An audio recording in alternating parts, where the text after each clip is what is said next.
Oke, yang kegiatan belajar pertama itu tentang teori sistem dan teori organisasi simbol. Terus yang kedua itu tentang teori produksi dan pemrosesan pesan serta teori diskursus interaksi. Udah baca belum kan ya?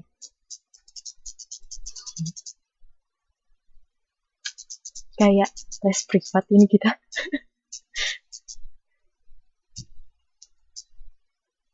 Udah ya, mulai ya.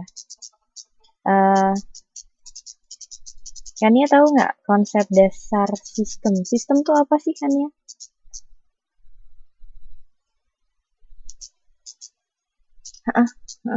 Udah.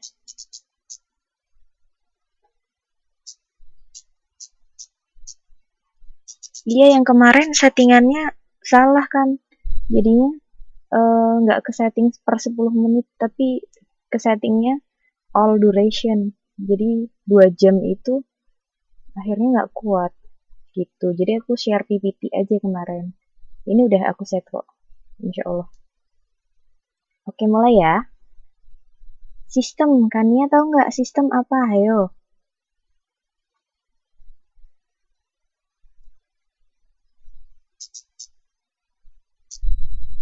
Sistem apa? Sistem cara. Cara apa? Coba buka bukunya.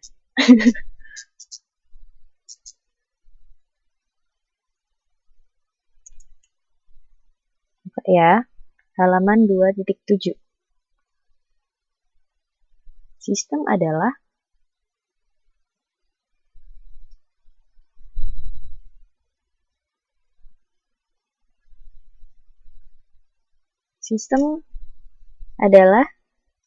seperangkat elemen ya, yang saling berhubungan. Jadinya jadi sistem itu ada elemen-elemen tertentu berkumpul jadi satu dan itu membentuk satu keutuhan atau keseluruhan.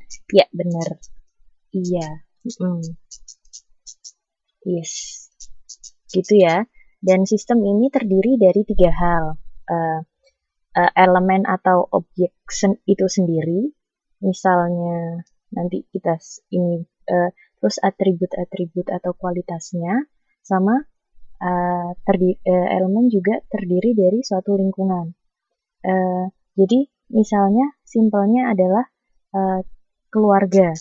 Objeknya dari keluarga adalah anggota-anggota keluarga itu sendiri. Misalnya anak, ayah, ibu, terus adik, kakak, itu jadi elemennya. Terus atribut-atribut atau kualitasnya itu bisa didefinisikan dengan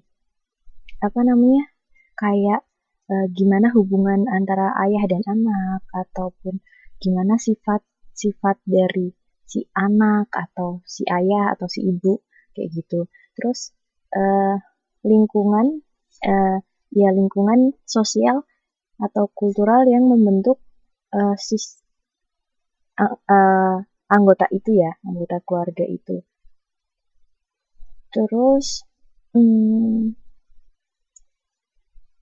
organisasi juga merupakan suatu sistem ya. Kita tahu karena organisasi merupakan kumpulan dari beberapa elemen yang berkumpul atau terorganisir menjadi satu kesatuan. Oke, gitu ya. Terus yang kedua, ada beberapa kriteria sistem, yaitu 1, jelas, dia keseluruhan dan terindependensi. Maksudnya sistem itu nggak bisa disebut sistem kalau dia cuma berdiri sendiri. Seorang ayah atau anak nggak bisa disebut keluarga kalau dia cuma sendiri. Tapi kalau dia terdiri dari ayah, anak, ibu, itu namanya sistem. Dan interdependensi di sini adalah artinya saling mempengaruhi satu sama lain. Anak nggak bisa apa-apa tanpa ada ibunya. Dia perlu bantuan dari ibu. Ibu nggak bisa nyekolahin anak kalau nggak dinafkahin ayah. Walaupun atau ibu akan merasa kesepian atau jika nggak ada anggota keluarga yang lain, atau nggak bisa ibu cuma sendiri dan nggak ada yang anaknya atau nggak ada keluarga yang lain, itu bukan bagian dari sistem ya. Terus adanya tingkatan hierarki atau tingkatan. Hierarki di sini suatu sistem itu adalah bagian dari sistem yang lebih tinggi. Bisa dibuka halaman 211. Itu jadi kalau keluarga adalah suatu sistem, sistem yang lebih tinggi di atasnya adalah masyarakat. Jadi dan sistem yang lebih kecil disebut subsistem. Gitu. Terus di dalam sistem juga ada peraturan sendiri dan kontrol. Misalnya di dalam suatu keluarga ya, pasti akan ada aturan-aturan yang dibikin oleh keluarga itu sendiri atau kontrol untuk apa sih namanya? Untuk mengorganisir keluarganya. Umpamanya ayah membuat peraturan kalau anak nggak boleh keluar lebih dari jam 9 malam kayak gitu. Untuk pengontrolan anaknya. Oke. Kayak gitu. Terus atau umpamanya suatu perusahaan ada peraturan bahwa karyawan harus masuk jam 8 atau ada peraturan dilarang merokok sembarangan atau apa, itu namanya peraturan. Terus pertukaran dengan lingkungan, jadi suatu sistem akan melakukan pertukaran dengan sistem lain. Misalnya keluarga, dia akan melakukan pertukaran dengan atau interaksi, bisa disebut juga interaksi dengan masyarakatnya. Jadi dia juga tidak hanya berdiri sendiri sistem itu, tapi juga melakukan pertukaran dengan lingkungannya. Suatu organisasi juga iya bisa antara mahasiswa dan dosen.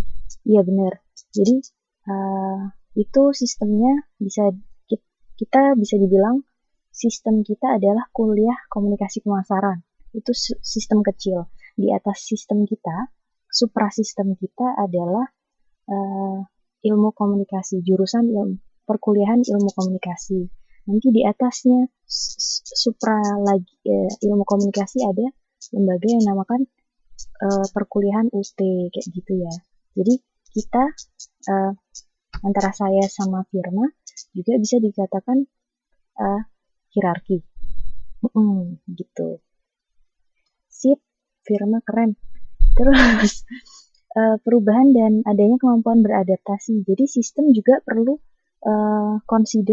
mempertimbangkan adanya perubahan sama kemampuan untuk beradaptasi biar sistem itu nggak mati. Maksudnya tetap hidup, tetap berlangsung kayak perusahaan gitu. Dia harus melakukan suatu perubahan-perubahan yang apa sih namanya? Biar dia tetap bisa bertahan hidup dan mampu beradaptasi. Terus equifinality itu keadaan final tertentu bisa jadi diselesaikan dengan cara-cara yang berbeda. Jadi dalam suatu sistem, misalnya ada suatu permasalahan, suatu sistem itu misalnya keluarga atau perusahaan atau pendidikan, misalnya kayak kita pendidikan lagi sistem pengajaran seperti ini, kita pokoknya ada kayak tadi Ika Siti Fajriah itu teman kita yang nggak bisa ikut online, itu mungkin ada solusi lain yang pada akhirnya cara-cara yang berbeda. Umpamanya kita melakukan contoh gampangnya apa ya? Ya kayak umpamanya ada satu masalah antara ganti contoh. Ada masalah antara si anak dan ayah. Dan masalah ini bisa diselesaikan dalam berbagai cara. Nggak cuma ayah menasihati anaknya, tapi di satu sisi ketika anak itu benar-benar sudah tidak bisa dibilangi, mungkin ayah bisa melakukan teguran. Nah, itu namanya equifinality ya. Terus